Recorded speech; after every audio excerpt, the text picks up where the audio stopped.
Turn the lights back on. Wow. Retro electro tech. When real audio ruled the world.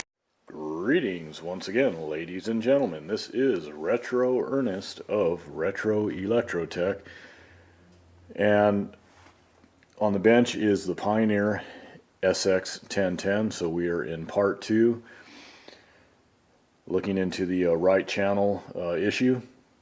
And if you want to know more about that, if you're just tuning in, go back and check it out. Check out the part 1 to this Pioneer SX1010. And I'm not going to rehash the whole thing or, recap the whole thing. But anyways, where I'm going with this is we had a problem, obviously, on the right channel. Diminished audios, distortion. That was the customer's complaint. And we were watching the waveform on the right channel misbehave in the last video. And then I kind of left off where I was monitoring the preamp output. The right channel was doing fine, and I've continued to monitor it since, and I'll probably get back to a little bit of that in a while, I don't know, but right now I'm just checking out the relay, and the relay is not in good shape. As I mentioned before, the customer told me that this unit had some relay work performed maybe a handful of years ago. I don't know if the relay was replaced at that time, but to me it looks like the original relay in here. But anyways, so they probably just cleaned the contacts, maybe gave them a light polishing, which is okay to do, but it'll buy you some time and all that. But the contacts on this relay at this point have seen better days. So anyways, what I'm going to do though is I'm just going to temporarily clean them while I continue to perform some testing. Just again, temporarily. This relay is going to absolutely 100% have to go, but just to get me by for some testing, I want to just resolve this issue. I have my doubts about the relay having anything to do with the problem, but to me it looks more transistor related. But I haven't pulled the main amp board on the right channel and started sussing out the signal path there. But anyways, that will be coming soon. But I want to just go into the relay and take care of this first and just kind of polish things up. And either way it's going to be placed, and like I said in the last video, either way all of the controls are going to be serviced, the boards are going to be pulled out and all that.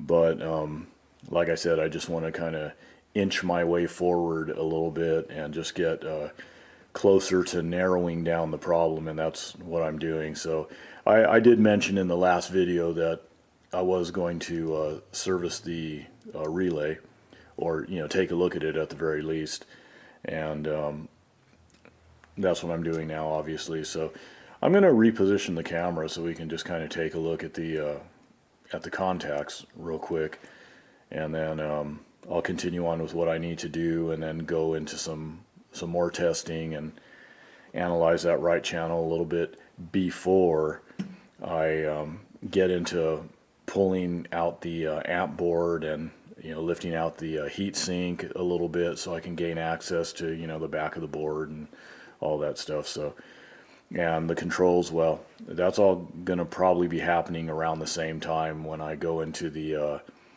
when I go into the amp board and like I said, kind of scoot the heat sink out of the way a little bit. Probably at that time I'll be pulling these boards and gaining access to switches and just kind of killing multiple birds with one stone. So anyways, so let me go ahead and reposition things and we'll take a look at these contacts.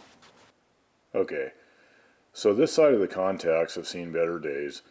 Like I said, I'm still going to give them a little bit of a buffing out, just again so I can just kind of test some things out. And but these absolutely have to be replaced, the relay, that is. So I don't know if you can really see in there, but you probably noticed that dark spot on the contact there, and I don't know how well that I don't know. It's kind of hard to see when I'm looking in the back of the camera, but yeah, I think you can see that contact is kind of funky. Yeah, it's a little bit archy looking and pitted and all that. Okay, so I got the relay all cleaned up, and it actually came out pretty nice, all things considered. It still needs to be replaced because there is still some pitting that, you know, is just to the point where it needs to be replaced. I got it cleaned up good enough for testing anyways, and you know, for the contacts that I was able to access with a scratch pin, I use a scratch pin, and if you folks don't know what a scratch pin is, it's a jeweler scratch pin for buffing, you know, metal and, you know, polishing things up. You just kind of screw the cap here in and out, and you can see the really fine micro, you know, fiberglass fibers, and you can, you know, polish up contacts nicely. That's what I use it for. And on the other contacts, I used some 1000 grit sandpaper and some contact cleaner, and just sort of wet sanded it a little bit, and just in a circular motion I just kind of buffed out those contacts, and they came out good too. Like I said, there was some pitting that was just a little too deep, and again, it needs to be replaced, but it came out good. That's the point, especially for testing purposes. And I have the receiver back on. I have 1 kilohertz signal piped in. It's hooked up to the scope. It's been sitting for a little bit, and if I zoom in over here, you can see that we still have our problem on the right channel there.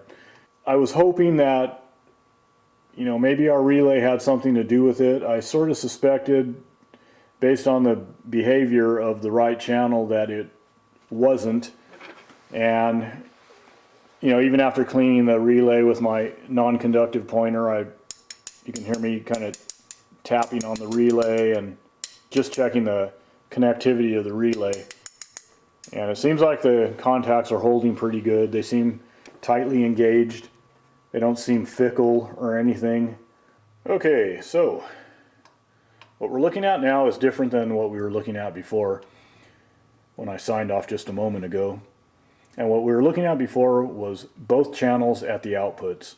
Now we're looking at only the right channel.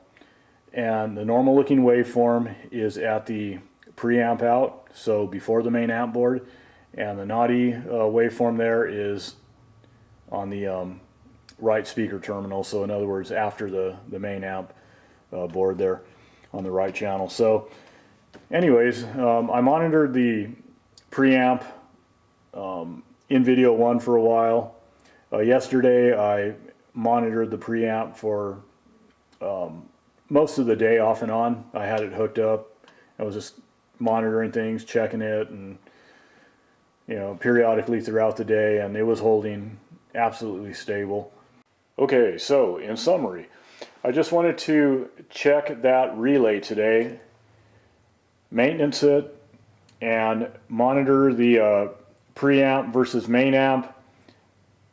As you can see, we still have that problem on the right channel. Everything looks isolated to the main amp board. So in the coming days, I'm going to get back to this. I'm leaving it on the bench, but I have to jump on over to some other benches in the shop. I've got some other things to do on other pieces of equipment. That's just the way it is right now. I'm working on a lot of stuff at the same time, so I'm bouncing back and forth. But when I come back, I'm going to dive in to the main amp board, get that pulled, start sussing it out, and then roll part 3. So till then, guys, as I always say, peace, love, music, and the vintage audio that brings it to your ears. Till next time, you all take care. This is a poor man's shoe production.